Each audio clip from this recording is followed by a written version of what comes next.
call it to order. It's 3:01. And let's see, the appointment's at 3:05, so we'll wait a little bit for that. Normally, I would suggest we look at minutes, but I think minutes might be a little bit complicated today. So let's just go through the agenda relatively quickly. Let's see, with the first section of septic plans requiring no action, does anyone have any questions, issues, anything they want to talk about on those? I do not. Nope. Chris, anything you want to bring to our attention on those? There's all pretty routine plans, so nothing. Okay. Chris, do you think we can do the first septic plan that requires action before our 3:05? Sure. All right, let's do that. Can you give us an overview of that, please? So that is a lot that probably goes back to the like mid-90s when it was built upon. So it's got a system that's 25 years old. They're upgrading the system. It's in failure. There was a swale across the street. It's now picked up as a wetland. Tom may remember that design. Remember Deerfield Phase 1 when it went in? There was all that water that came off of Highland, and one of the first things they did is they put this this significant swale along the beginning of the subdivision in the backyards of all the houses. And it catches water, it picks up groundwater, and it runs and runs and runs.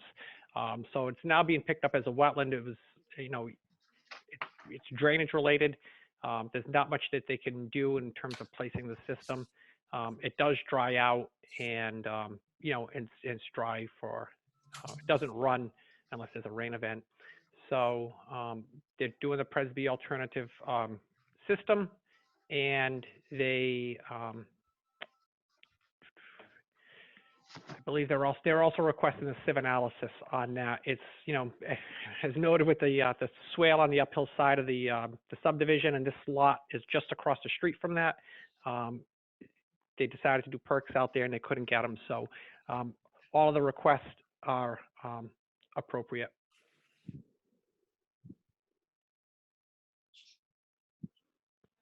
Does anybody have any questions about it or concerns? I'm just missing the first sheet. What are the waivers they're looking for, Chris? So I got it. Yep. Yep. And the Sieve Presby is analysis just and a guaranteed. Yep. Motion to approve. I will second. Is there any further discussion? All right, let's do a roll call vote then. Tom? Yes.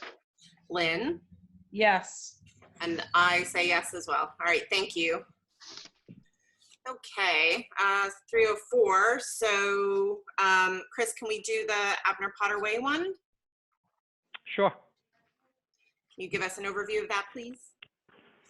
So again, it's another failed septic system. It was nice to see the designer, while requesting a waiver, he maximized his separation to groundwater by asking for 3.76 feet when 4 feet is required, and didn't just default to trying to get the easiest, and take advantage of the whole waiver request of the 3-foot separation.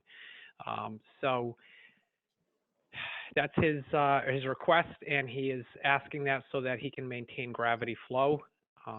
So I would support that waiver request.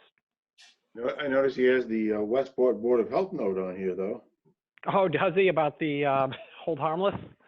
Yeah, engineers are responsible for everything, anything, errors and omissions, and the best of it. But anyway, it's good. It's all good. I would motion to approve. Second that. Any further discussions? Any questions or concerns about it? All right, let's take a roll call vote. Tom? Aye. Lynn? Yes. And I say yes as well. All right, thank you. It is 3:06. Let's see, do we have our person here for our appointment? We do not. Just for the record, I cannot act on this. Okay. I did their house and all the engineering for their house, and Okay. It would not be appropriate. All right. Yeah, it doesn't look to me like we have them yet. Chris, are you expecting them to jump on at some point soon? They are aware of it, so, if we want to just kind of hold on this and give them a chance to get in, and we can, run through all the agenda items, and if the chair so wishes, maybe, when we get into, item D or E, maybe see if the person is there, and then before closing out the meeting, make one more request to see if the person's joined. Okay. That sounds good. Yeah, I mean, I would like to give them the chance to join, if possible. And obviously, it's not like just walking into a meeting room in town hall, so it's a little complicated, obviously. So, all right, Tom and Lynn, are you guys okay with that? There's Sharon Pino that has joined the meeting. I don't know if you can see that where you are, but I can. I do. And that's the one we just approved, I believe. Sharon, can you speak?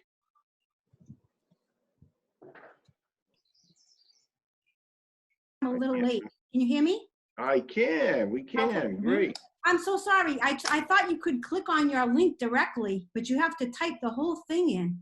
So I thought in 1 second I was going to be able to click the link and go on to the meeting. And I had to keep typing it in, and it's really long. Sorry about that, Sharon. Yeah. We just approved your system, so Oh, okay. yeah. That's what I was concerned that, I wanted to make sure. That's why I was attending the meeting. I appreciate your help with that. Well, I appreciate your being here to have us ask questions if we needed them. That was very kind of you. Thank you. Okay. All right. I've got Any questions or? I want to kind of, the board has voted and approved that. So I've got one quick question for the board on that. Ordinarily, that is a waiver request, so it does tie to issuance of a grant of restrictive covenant. Right. That's routine, that's part of the code.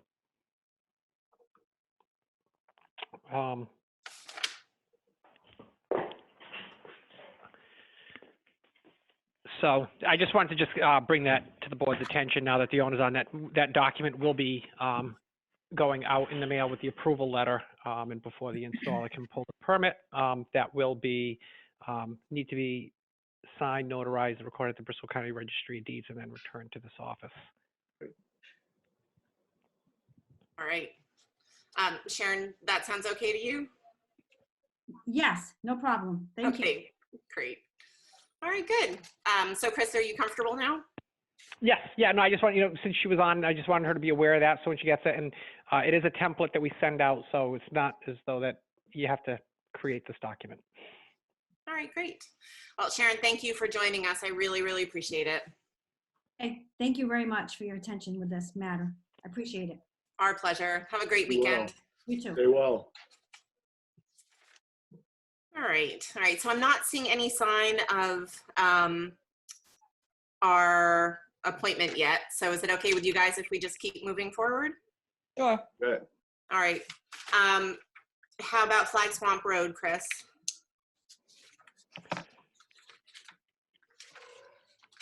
So Flag Swamp Road, separation to groundwater, increase in depth of cover over the system components, and a reduction in separation of high groundwater to the inlet and the outlet tees. It's Flag Swamp Road. It's a challenging site. It's a challenging road, or that section of the road is very challenging for septic system installations. That is also a betterment, and the person has they've been limping by trying to get the system approved, because they started early in the wintertime getting everything going and then waiting for the design. So everything is a reasonable request. I'm not sure they can do much more on it. Just wanted to bring the betterment to the attention of the board, and that's all. So you'll be seeing the bills on that as well, for signatures. Yeah. Question. Yeah, go Tom. Sure. Why couldn't they move the tanks a little further downhill so they'd have less cover over them? That's certainly a design, if that's the board's wish. No. I don't want to hold these people up, but I'm just saying. would have made more sense, but that's all right. Was there a The reason only for thing that, Chris? the only thing I would, make note of on that is that the center cover needs to be brought to within 6 inches of grade on that. Right. We don't want to leave a center cover that far down, even though that they have 2 covers. And that is a code requirement anyhow, Yep, to have the all covers brought to within 6 inches. But when it gets that deep, we really want to get all covers to within 6. easily, yeah, because it's a pain in the neck to pump that way when it's that deep. Right. Okay. Yep. Lynn and Tom, do you guys have any other questions, any concerns?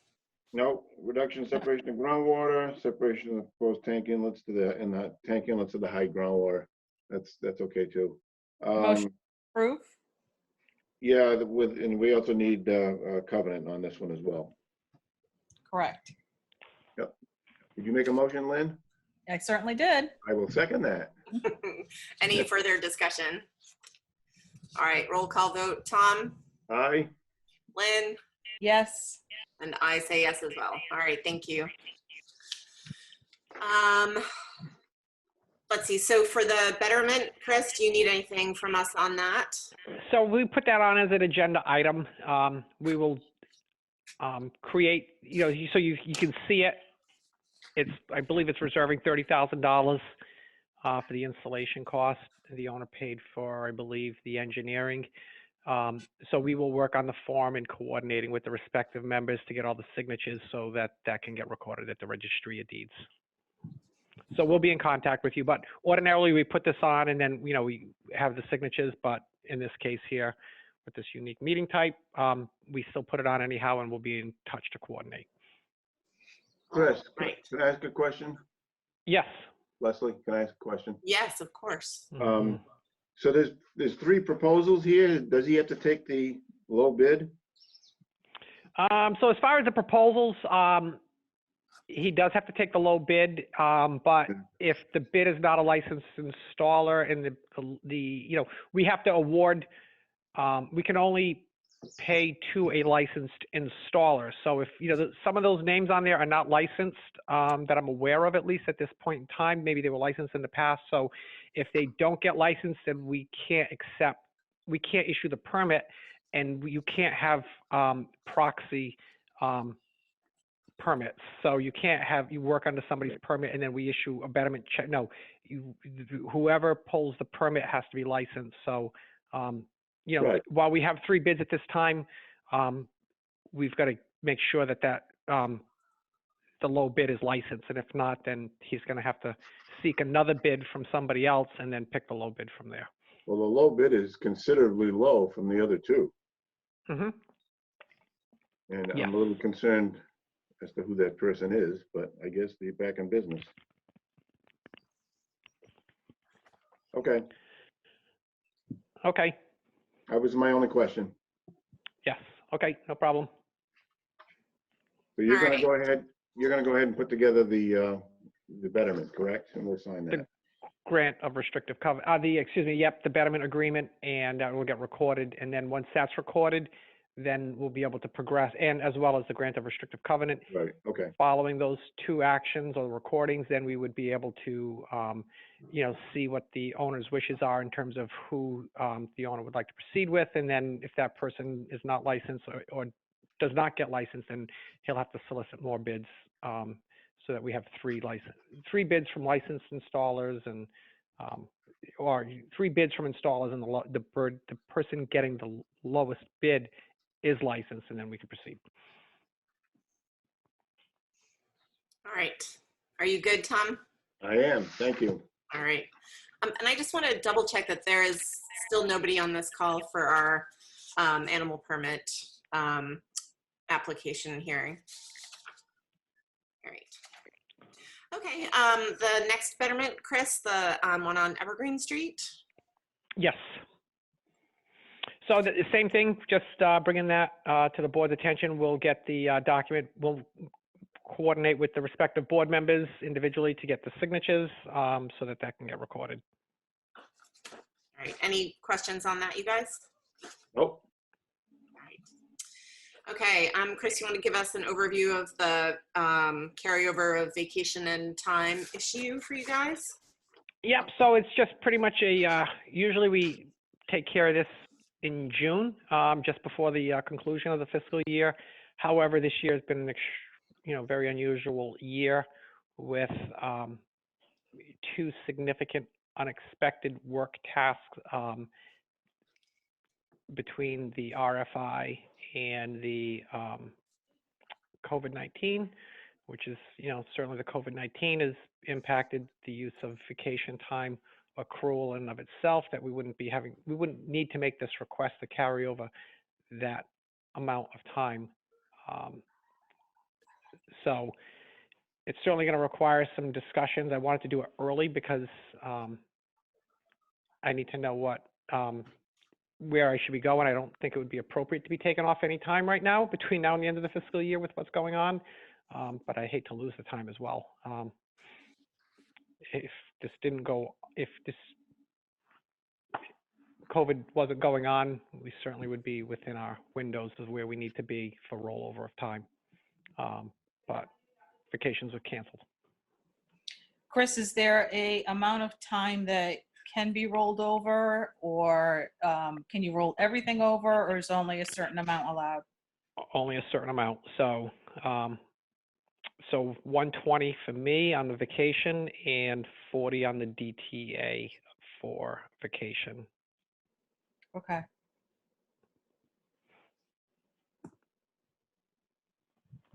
Well, given the circumstances, I don't have an issue with that. Do you need a vote from the board? I think it would be best, because I've got to send this to the select board's office to see what their feeling is on this, and go from there. So it would be helpful. So So moved. did you say, Chris, that can only roll over 140 hours, but you have 120. Yes. Yeah, I think it's about 2.5 weeks that I would have needed to use, and I had about 9 days of that scheduled in May, and I was going to use a week in June, and the balance was going to be used in April, but that didn't happen. But so if you've got 228 now and you can only roll over 120, what happens to all 20. that extra? Well, that's what I'm hoping to, with this request, if the board so supports it, is to see if that they would consider, the extenuating circumstances to allow that to roll into next year. Okay. Right. So that, hopefully we can find ourselves in a routine workload, and that we can get some vacation scheduled.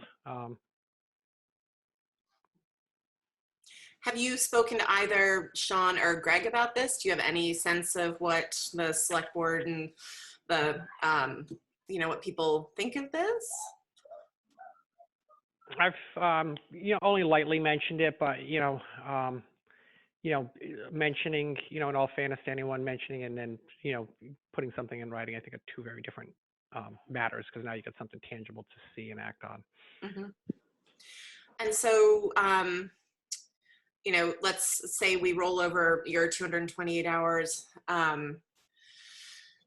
How do we make sure, that it gets spread out in a reasonable amount of time, because obviously COVID-19 isn't going anywhere anytime soon. Right. And obviously you're a human being and you need to take some vacation or else you're going to burn out. So how do we figure out how to essentially reassure the select board that you're going to take it in a reasonable amount of time, that you're not going to just disappear for 2 months?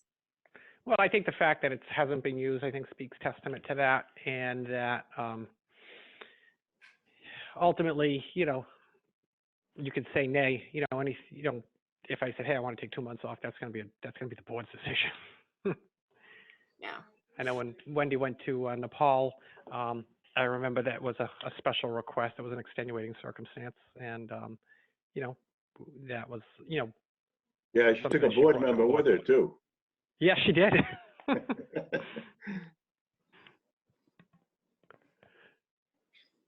So, do we just want to make a motion that we recommend that this gets rolled over subject to our approval in the future? So just to make it clear to the select board that we're, Chris isn't going to disappear. We're all going to work on it together and make sure he takes it, and make sure that he, that Chris, that you're taking care of yourself, which is obviously extremely important, especially now. but that we're all on board to make sure that it's as reasonable as possible. So moved. Second, All right, any further discussion? Tom, Yes, ma'am. Lynn, yes. yes. All right.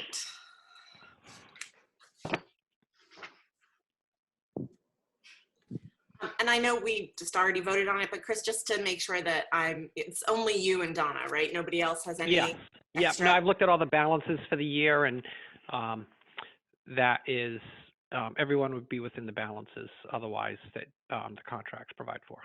All right, great. It would be nice if you could take some long weekends, possibly. If you're not able to take at least a whole week, maybe you could take a Monday and a Friday or something like that, so you at least can recharge yourself. At least having weekends is a lot better now than a month ago when it was 7 days Sure. a week. So, I mean, you've earned I it, Chris. I say Saturdays was phone calls, and then Sundays were actually coming in, Uh, putting in, the nurses were coming in, and there was about 3 weeks, maybe 4 weeks, we were actually here on Sundays for a half a day. I mean, we're here to cover for you should you need coverage or, something of that nature. So again, we don't want you to burn out and not be able to do your duties on a regular basis. So if you need to take time, please request one of us or two of us or three of us to help in any way that we can. Thank you. Anytime, Chris. And we Anytime. also, we've got an amazing staff, and it's, you're not alone, Chris, and we want you to take care of yourself. It's really important because it certainly seems like we'll have a wave 2 and 3. It's not as if COVID's going anywhere. So, we need you to pace yourself, and and if that means asking other staff members to do things that they don't normally do, or as Lynn said, certainly the 3 of us, just ask. We're here. Yep. No, it's, I think the biggest thing right now is we've got to kind of find a new norm, and that new norm is starting to take shape. And I think that once we can, whether it's in phases and those, but it's mapping them out. And so what we're seeing going on with the governor, with the reopening of Massachusetts, that's going to, largely happen here, but it's just been this unplanned operations and how they are. And this entirely new workload. So it's beginning to emerge as something that's we can start to manage within the schedule. So hopefully in the next couple of weeks things get more manageable, and we can start planning some time. All right. Are we ready to move on to the Center Street issue? Madam Chair, I'm unable to act or speak or have anything to do with this because we did the work on this site. Thank you very much, Tom. I appreciate it. All right, Chris, can you give us an overview and what you would like from us to help? So I put this on the agenda because I think it was just about a year ago, May 13th, a little bit over now. A letter was sent to that property owner advising that the land development reuse regulations may apply. There was some concern that that property may have had prior uses that would trigger the regulations if they were to be constructing a single family dwelling. And that was based on just visual observations of topography, as well as some solid waste materials. And what I mean by solid waste materials, it was de minimis. You can, if you're going around an off ramp right now, just before the leaves really pop on the brush, you can see large volumes of solid waste materials. But we, at that time, looking at the topography, looking at some de minimis from the street, not trespassing on the property, I sent that letter as a precaution. I did notice, and I believe that the board members in my report, you can see that there's some color pictures. I noted that the foundation was being excavated, and you can see that, all around the perimeter of that foundation, the soils beneath the ground are geologic and they're not fill materials. So that is indicative that, it's not a dumping ground. And also with our review of like a century worth of records, nothing came up for that location that would trigger within the land uses. So what was really being focused on at that time was, we had a lot of concern with what was developing elsewhere in town, and we looked at topography and some wetlands and then some de minimis amounts of solid waste, and it was like, let's get this through as a precaution. But now that we're looking beneath the ground, there was no evidence in that excavation of historic dumping. So with that being said, I don't believe that we have any ability to require the land development reuse regulations for an ESA. Do you have any concerns, Lynn? Or questions?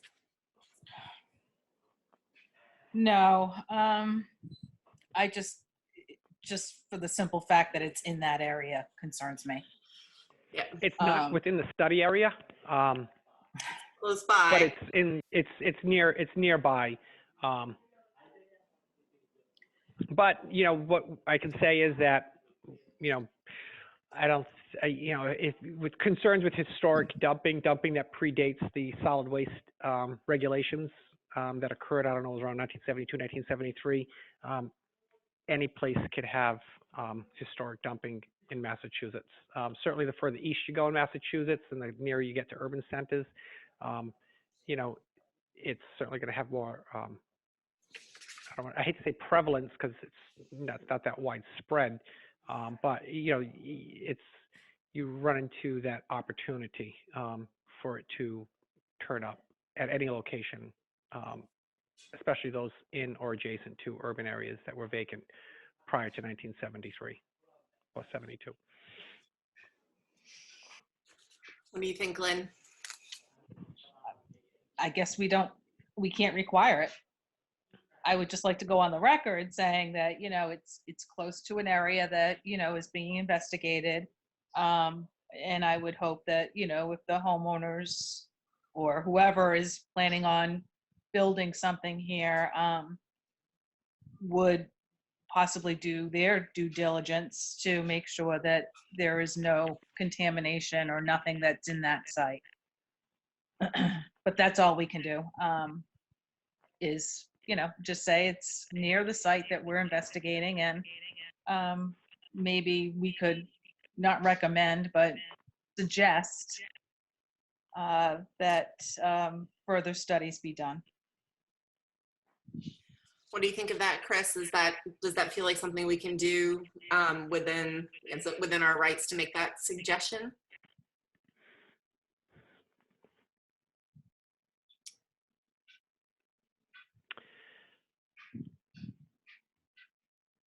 I just worry that I think that people need to be aware that this can turn up anywhere. I get a little concerned if we stop broadly characterizing based on proximity.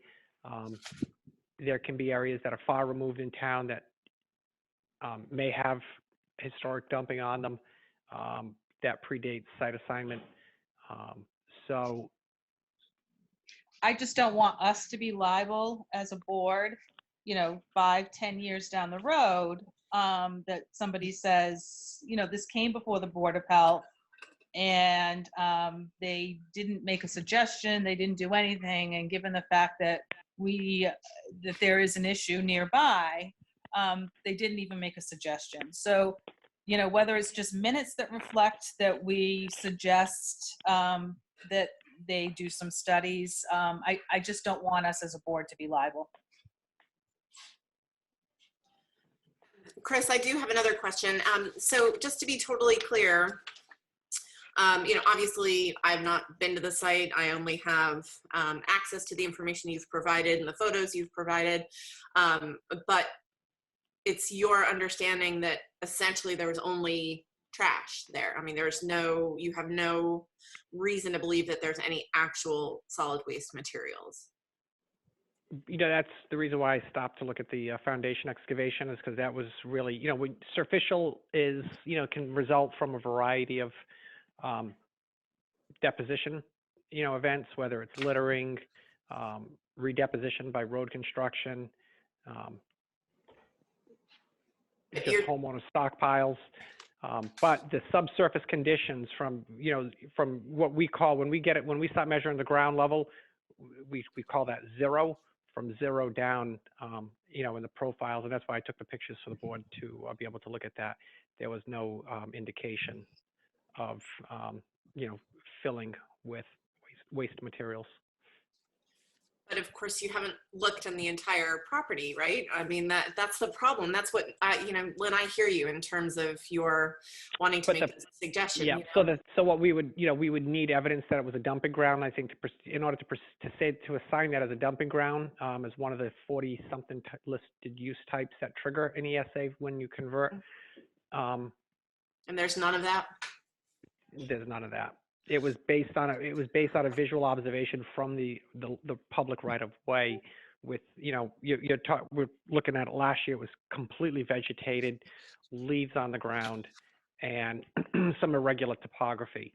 So, it was just we don't want this person blindsided by this. So it was just a precautionary letter to get it out.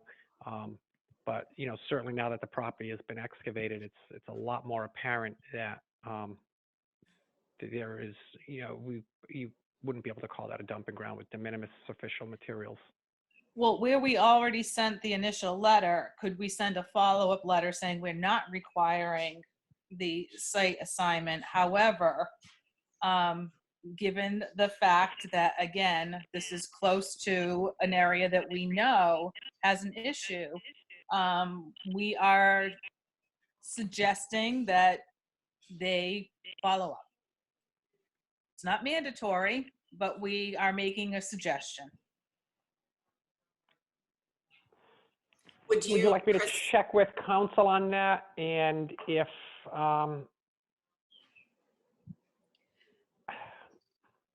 just worried, like I said, I'm just worried about 5 years, 10 years down the road that, something is on that site and it is discovered. And again, I want to go on record saying that, the Board of Health did not ignore it. We made a suggestion. We can't do a site assignment based upon the regulations, but we are suggesting that there be follow-up. so I mean, if we, in our letter response, if we say, given the proximity of this property to the Bliss Corner situation, we suggest you consider an environmental site assessment. I can't see that we would be liable for anything there. I mean, if we just say, you may want to consider that, and then the owners say, no, we don't want to, then we've said what we need to say in a public letter, right? And it's say we're not requiring it. Yeah. However, it is suggested. If you want to check with Anthony on that, I don't mind, but I do want to go on the record saying that, that we do suggest it. Again, if it's not in a letter, then it has to be in the minutes somewhere, just because I don't want us to be liable for it 5 years down the road if something comes of it. Well, and an environmental site assessment, just that initial review, it's not a huge commitment. It's not a big expense. And, Lynn, I mean, your point is that given the proximity to the Bliss Corner problem areas, Mhm. better safe than sorry, right? I mean, is that accurate? That's just my theory. Well, and I agree with you, Lynn, just for the record, so. So Chris, I don't know if you want to check with Anthony on. yeah, let me whether check we with Anthony a on letter that so that and he can approach the opine board. to the board members if he needs to, and then for direction, and then. I know if it was I'll my property, I would want to do one. Yeah. But I think that people really should be looking at, property purchases beyond, just your typical mortgage type investigations. that are required by the bank or required because Title V makes you do a Title V inspection. Unfortunately, people purchase homes and find out all sorts of things later, whether it be that they can't add a bedroom or they can't add an addition or a pool because of various things, as well as, this part of the state's been intensely used, this part of the state, without respect to any geopolitical subdivision, city, town, et cetera. It's been intensely used throughout the industrialized era. So, it can, you can have issues with industrialization on what appear to be rural lands and are discovered later upon excavation. So, it I would be agree. nice to see that more often. I agree. And if people don't know to do that, I feel as though if it comes up on our agenda, then it is our duty to at least suggest what we feel might be beneficial. Okay. I agree with you. And, yeah, and it's, the other thing is that,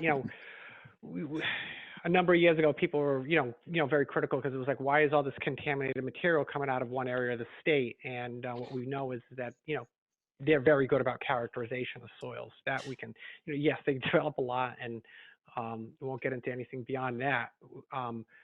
But that trend needs to come down here with characterizing soils that are leaving any property.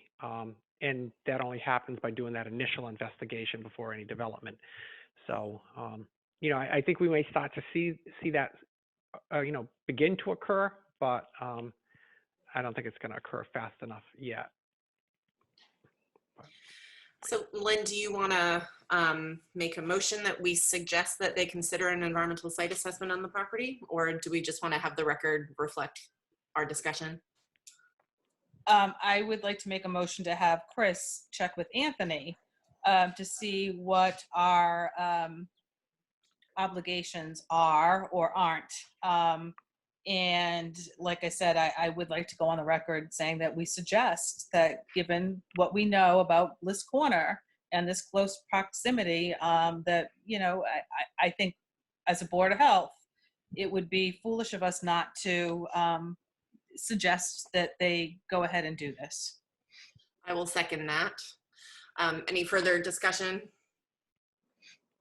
Mhm. All right, let's vote. Tom, Abstaining? Lynn, Yes. and I say yes as well. Thank you, Chris, for handling that. All right, let's see, bills. All right, so there's quite a few. I know in the past, I think it was back in March, I believe, but time flies during all of this, and we had talked about maybe a blanket motion, a blanket vote to just all bills going forward, given the uniquenesses of what's going on. But so whether or not that did occur, I just wanted to bring some expenses by the board that will need approval. So we've got a $590 bill for veterinary care through animal control for Poochie. And that was care that was needed because the animal was brought into Dartmouth Animal Control custody. The dog has since been placed. The owner passed, and the animal was placeable but needed some care. We also have another dog, Igor. Excuse me, I think Igor is the one that passed. $1,400, actually $1,390.85. And again, it's another animal that's been placed by Dartmouth Animal Control. These sort of expenses do occur, occasionally. We do seek reimbursement from owners when possible, but in, a lot of cases it's not. The funds can come out of various accounts, including the gift account.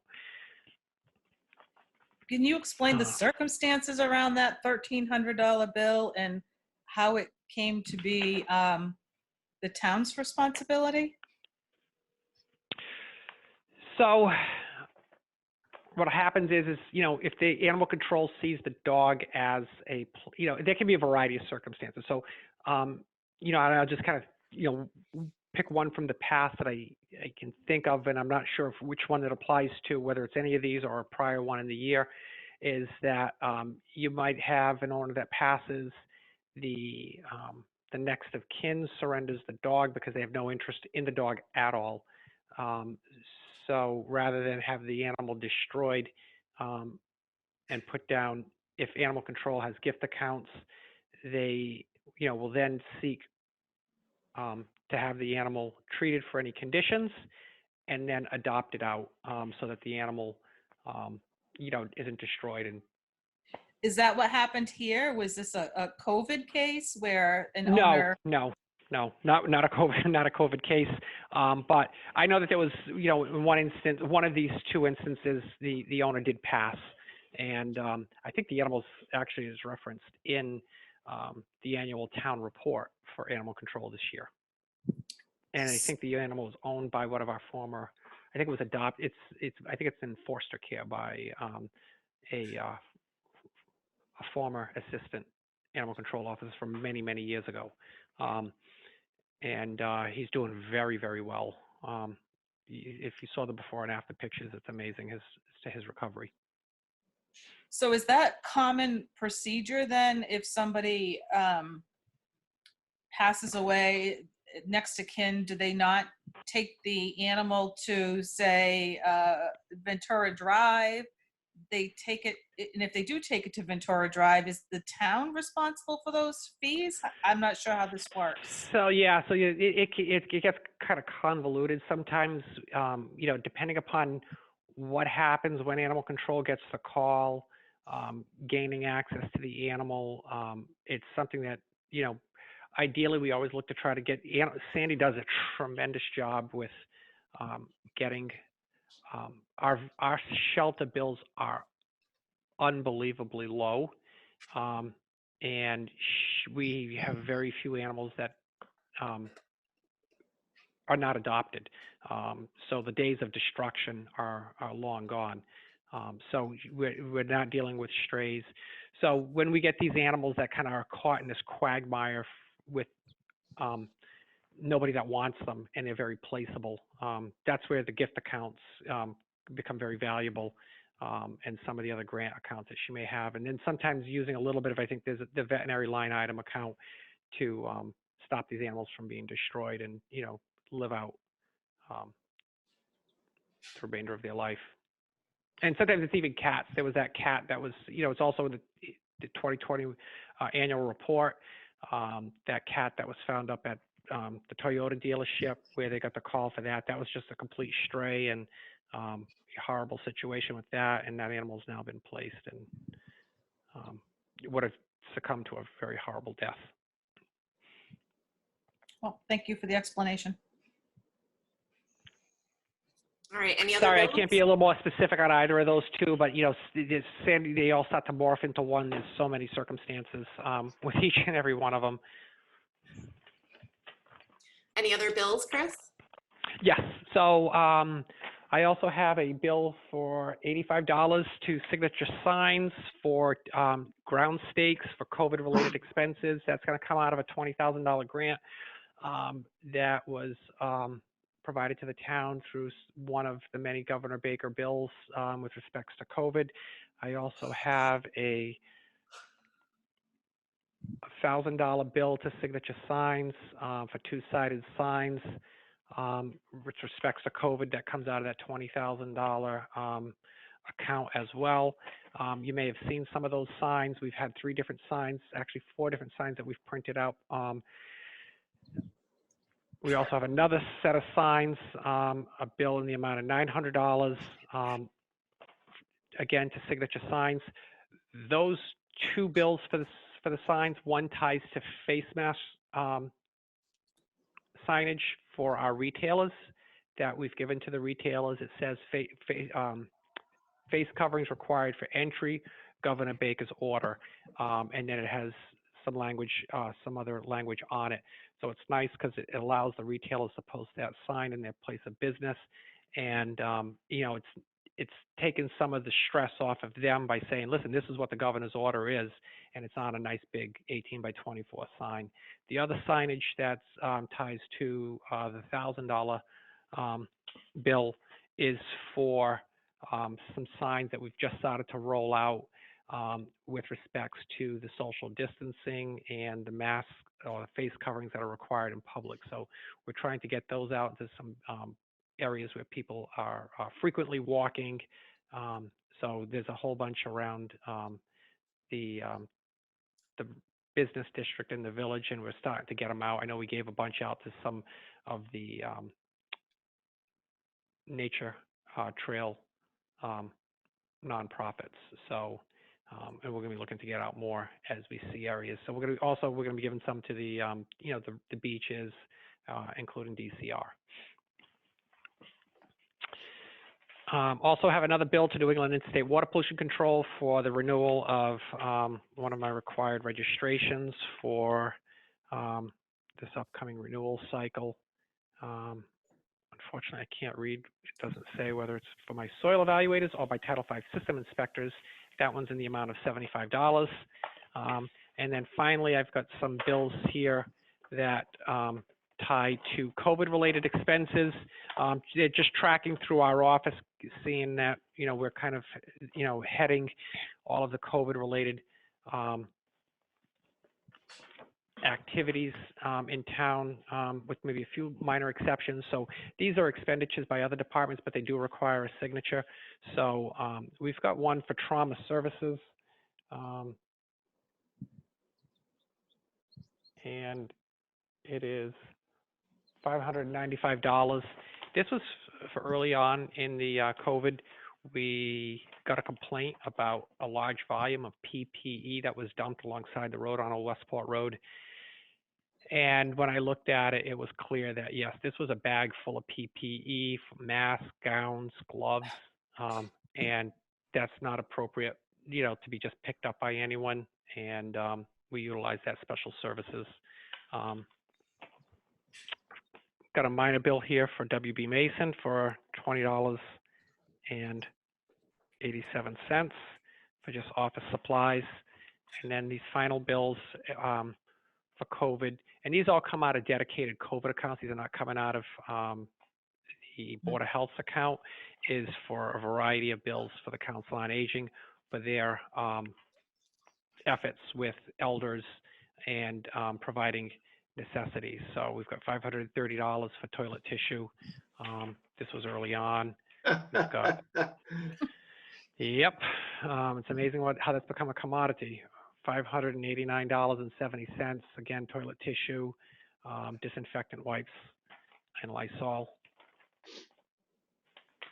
Just making sure there isn't any. I'm just going. We were lucky to be able to get toilet tissue. Yes, luckily we have a commercial supplier with the town. Got $111.60 again for disinfectant wipes. Got another one for $399.60 for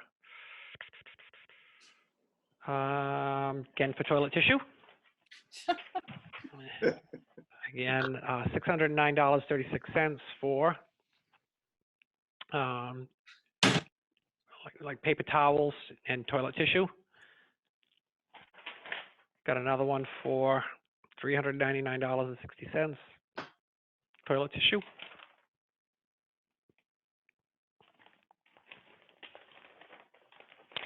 And I think this will be, oh, we've got a couple more. Got another one for $55.80, again for disinfectant wipes. And got another one for $652.92 for disinfectant products again.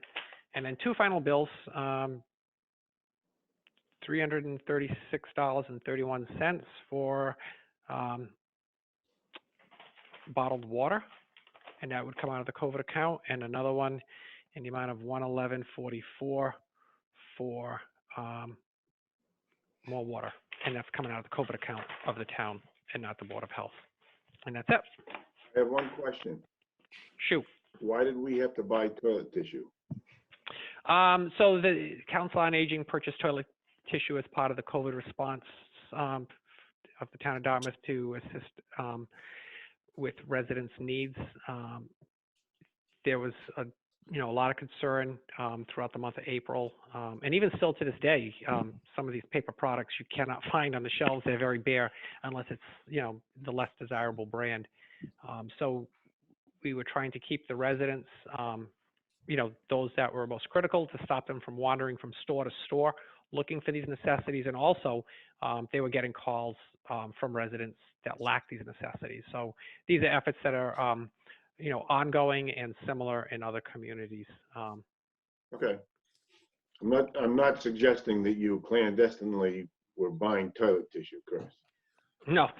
I was just curious. And for the life of me, Yep. to this day, I cannot understand the run on toilet paper for the life of me. But that's all right.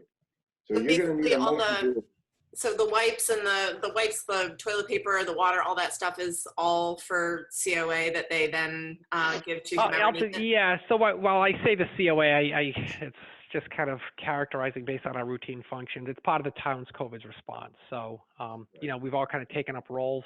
Some of us are kind of fitting into we're working as one new organization with the COVID response, but these necessities are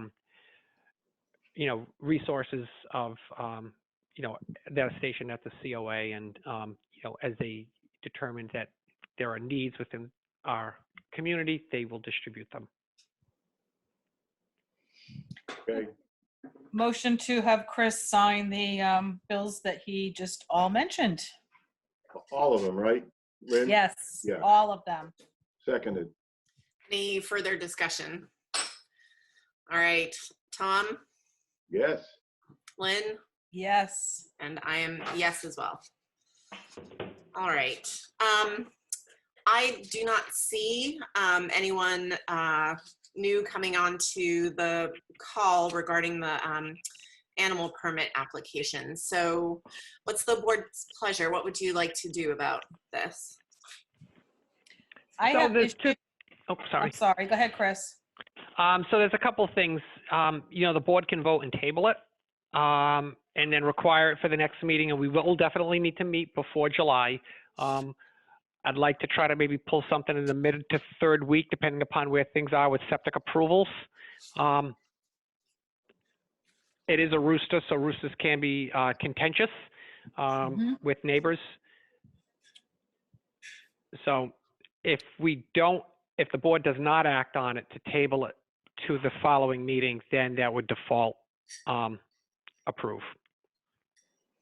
So what's the That's board's my- pleasure? Well, that's my issue. I have an issue with that rooster, and the area in that, I should say, the land area in that vicinity is not large.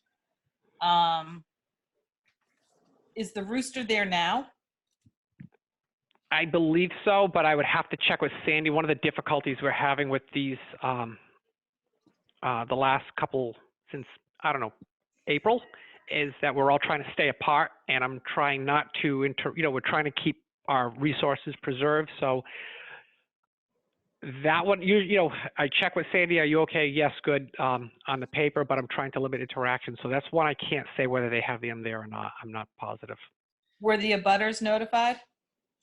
That is not a requirement of the regulations.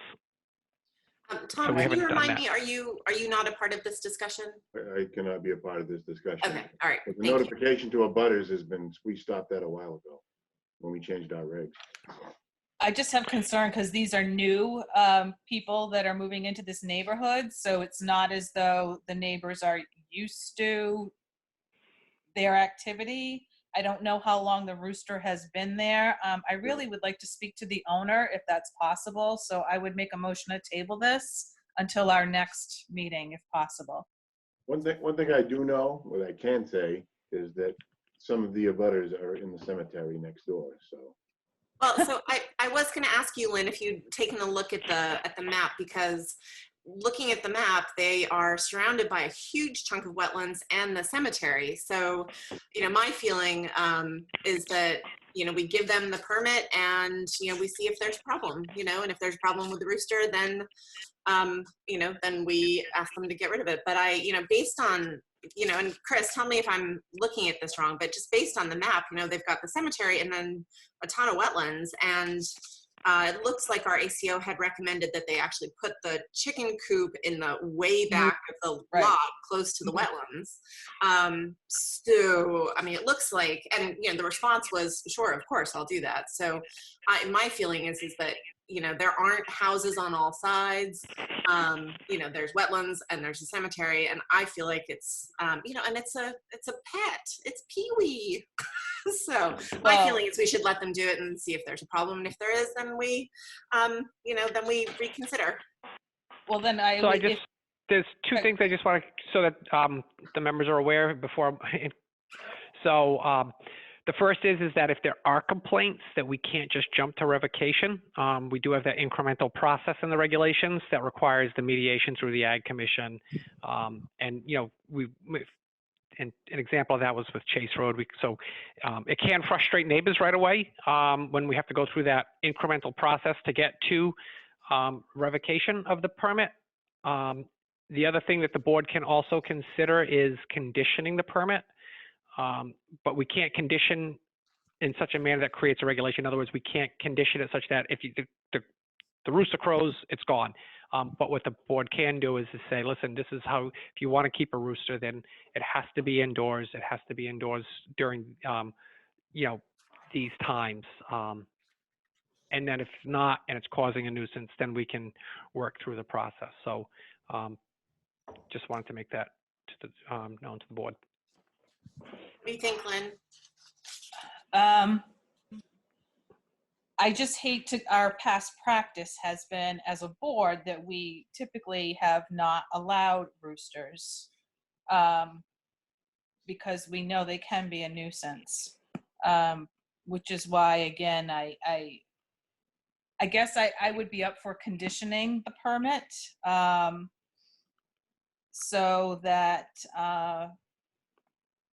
we do have some leeway. The rooster has to be kept indoors, I want to say, from, sunset to beyond sunrise, because sunrise is now very early in the morning. And I definitely would not want to be a neighbor hearing that rooster at 5:30 in the morning. So, Well, in the So the only application, thing- they can I- specifically mentioned 7 a.m., so keep it Can I locked also, at 7.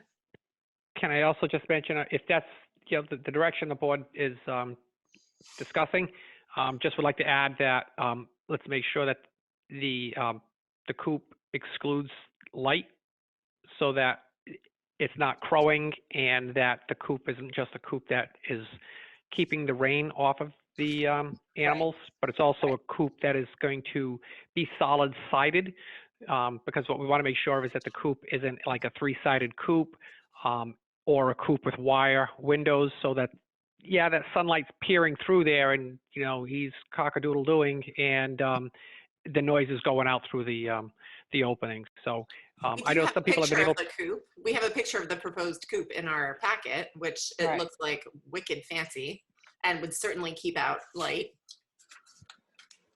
On those pictures, I don't have it. It's unfortunately it's on the 3rd floor. I don't have that file in front of me. Right. I can pull it up digitally. It looks like an artist's rendering of what they intend to put out there. Okay, so if it's an artist rendering, then we should Verify if that's that. the way the board. Yes, it should be conditioned in the permit. So I will make a motion to condition the permit that the coop needs to be checked out by Sandy to make sure that it meets the specifications that are in that drawing. Also, not to allow light in. If there is a side that has a window or wire, there has to be some sort of shade that can be drawn upon, sunset, so that the animal is in darkness until 7 a.m. the next morning. And I would also like to condition that if we get complaints on this, we are going to have to revisit and possibly pull that permit.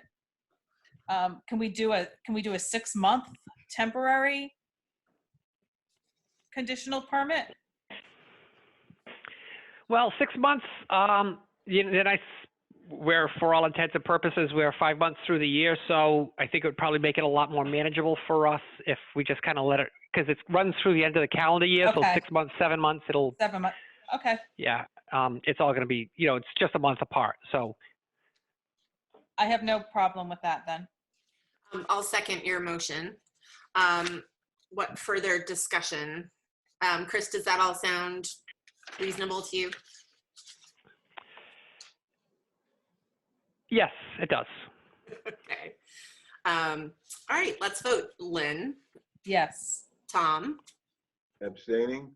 and I say yes as well. All right. Okay, shall we tackle the minutes then?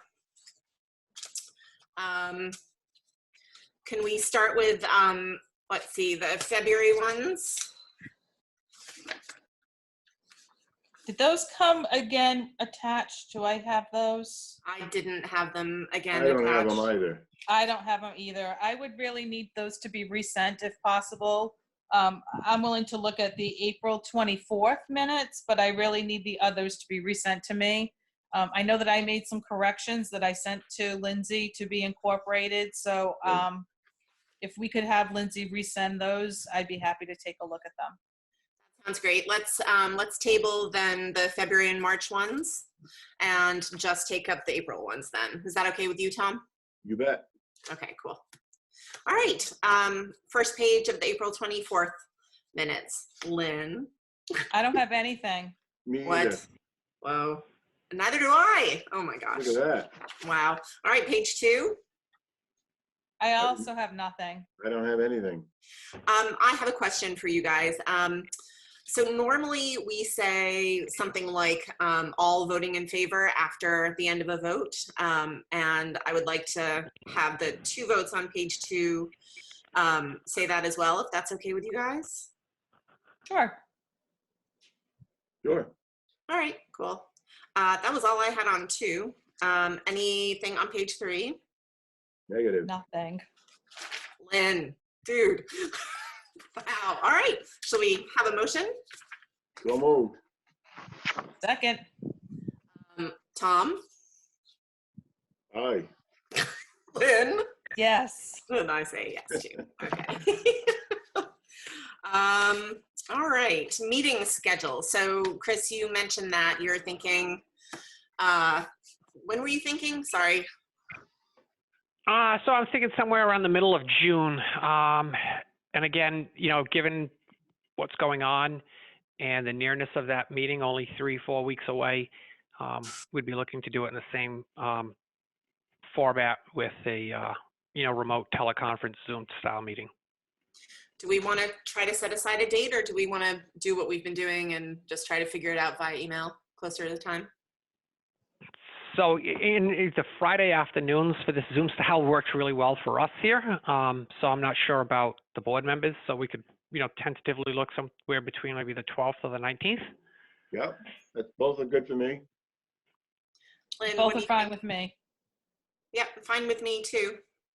Which would you prefer, Chris, the 12th or the 19th? Well, we'll leave it open and then we'll see how Courtney is with any plans that may need board approval.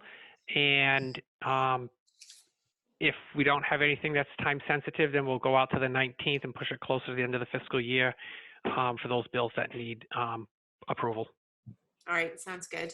Okay. All right, discussion of any items not known 48 hours in advance. Anything we need to talk about?